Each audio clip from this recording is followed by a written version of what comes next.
Alright guys, in today's video of FlexiSTARTER, we're going to be looking at the setup drop-down menu for the production manager. But before that, let's have a quick intro first.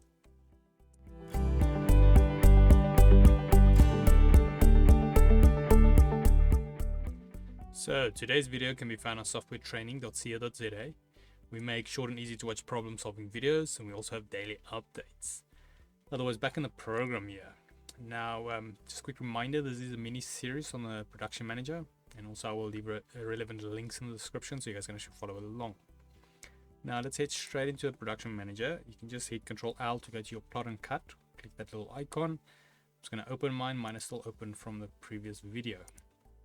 So now under the main menu, we've covered the first two, file and edit. Now we'll be looking at setup. Now yeah, obviously we have a few different settings we can set. And then the first one, as you can see, is setup. So yeah, we can set up a new device and so forth. Then something to keep in mind though about this menu is depending on what's selected in your setup area, it will determine the type of options available. Because if we just click there now, you can see a few of them is grayed out. So we basically have setup, change device port, and test cut. So now if we have the am.co.za selected, then under the setup you'll see we've got those settings, so you can change the port and you can do a test cut, where if we choose one of the printers or cutters, then on the setup we have new settings available. So all the ones that were grayed out is now available, and then the change device port is grayed out. So here we've got setup device properties, so it's a nice place if you want to change the name. We have covered that before. And then on the setups we also have default job properties, which you can set the properties for the default job. And then also under that settings we've got the make active. This will be similar to using these little checkboxes next to your printers or cutters. Sorry, if you double click we'll open it. Then you can choose which cutters do you want active.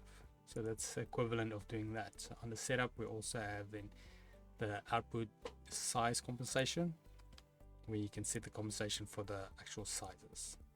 And then same as the previously, we've got the test cut.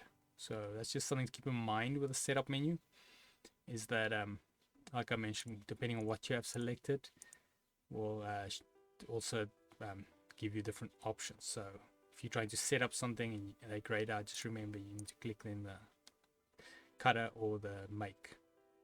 But otherwise that is it on the setup. We might run into some more advanced ones on how to actually what's happening under these settings, but we'll see if we get time for that. Otherwise, on the softwaretraining.co.za, if you guys navigate here, we've got a variety of different softwares we do cover, and also you can isolate your search on the top right. If you do not however find what you're looking for, you can always go search options there. If you do not find what you're looking for, you can always go here, request a training video, then we will make that video for you. But otherwise, thanks guys for watching, and cheers.